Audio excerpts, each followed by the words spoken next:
Hi guys, this is Danish here from GN Tech. We are looking at the 5 biggest smartphone releases this year. We've got the HTC 10, the LG G5, the Samsung S7 Edge, the Oneplus 3 and the Huawei P9. Let's go check them all out.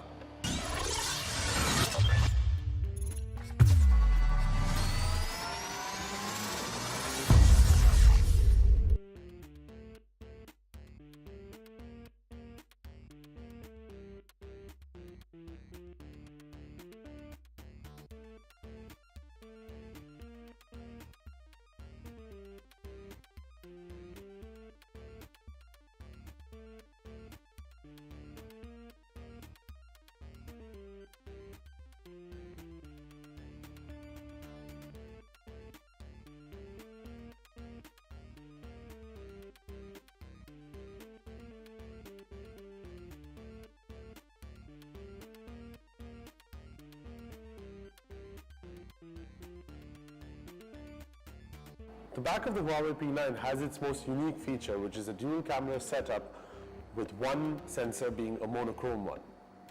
The back also has its fingerprint sensor. On the right side is its power button and volume rockers. Samsung has significantly reduced the hump of the camera, as you can see. On the back, otherwise the back of the device is nice and clean. It's quite a reflective surface. It does catch fingerprints. The left side of the device has the volume rockers, and the right side of the device has the power button. On the back of the LG G5, we've got the regular camera sensor, the widescreen, as well as the fingerprint sensor. On the top of the device, we've got the headphone jack, as well as an extra mic. The right side is nice and clean with just the SIM tray, as well as the micro SD card tray. On the left side of the device, we've got the volume rockers. On the back of the device, we've got the camera hump, which is one of the biggest humps in the market, which I'm very surprised to see. On the left side of the device, we've got the volume rockers as well as the standard Oneplus notification slider. On the right side of the device, we've got the power button. All the releases of 2016 have bottom-facing speakers. The Oneplus 3, LG G5, Huawei P9 and the HTC 10 have Type-C chargers, whereas the S7 Edge has the normal Type-B charging.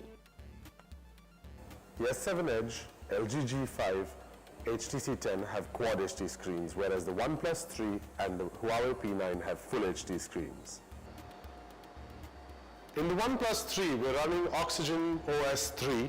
It's light, it's very close to vanilla, and it's easy to use. You've got the OnePlus shelf, which gives you all your recent contacts, your mainly used apps, your email accounts, and you can keep adding as many widgets as you want. Now once you open up the Samsung S7 Edge, you're going to see a flattened, nicer version of the TouchWiz, but it is still got a lot of bloatware. It's got its own, if you can see the Samsung apps, a lot of them. You've got S-Health, Galaxy apps, the Entertainer, which is mainly locally for Dubai, and Smart Switch, and so on and so forth. Some of these can be removed, but in general, it's a lot of bloatware. The screen does help in making everything look nice and pretty, but yes. So the first thing you're going to see as soon as you switch on the Huawei P9 is its changing wallpaper feature. Beautiful images, changes every time you switch on and switch off the screen. Once you open it up, you can see Huawei's own EMUI. Personally, I think it's very bloated, it's too heavy, but well, a lot of people do like it, so that's fine, and the phone doesn't seem to lag, it handles it pretty well. So yeah, all your apps, there's no app drawer, all your apps come onto the main home screen. And yeah, that's about it. You switch on the device, you've got a live wallpaper. LG this time does not have an app drawer, but you can go into settings and add one for yourself. LG's own operating system too has a lot of bloatware, excessive themes. It's not as plain as it should be, but most people do end up liking it. They flatten the OS out, which is very nice. The screen is vibrant, the colors are great. So that really doesn't affect the device, and it is lightning fast. Now HTC 10 comes with Sense, but not the regular HTC Sense that you know. This is a lightened down one with very less bloatware and very, very clean. It really helps the device in working as fast as it does. Some things they've done to change the device around, they've removed their galleries and now you use Google Photos for your galleries. Things like that. They've added a very, very good theme generator which works beautifully. Otherwise, the device is light, works fast, and as expected from such a high-end device.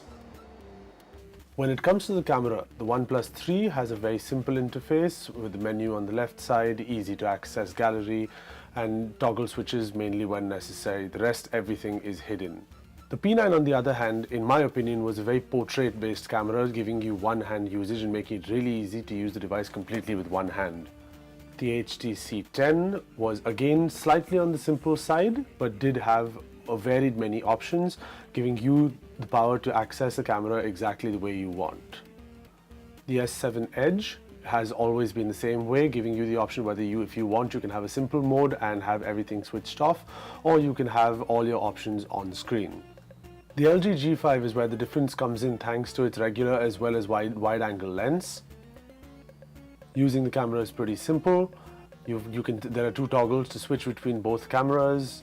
It's during camera samples that you see the differences in these cameras. All of them are really good, but we do have slight differences as you can see on the screen.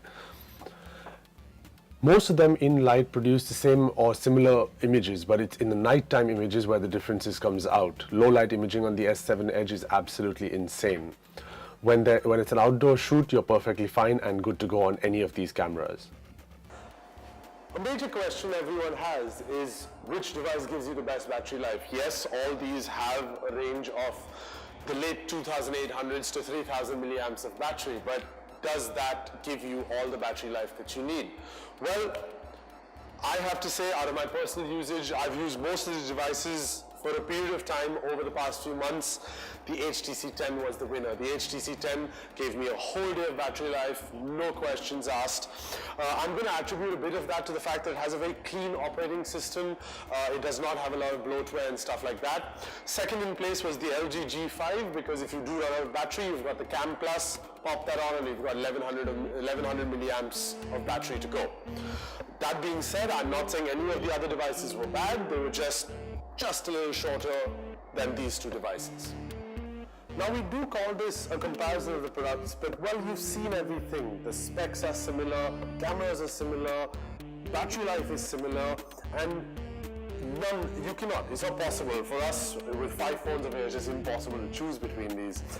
One has an insane price tag, one is waterproof, one has a modular device behind it, one has a monochrome camera, the other has great battery life. I mean, it's absolutely impossible to choose between these.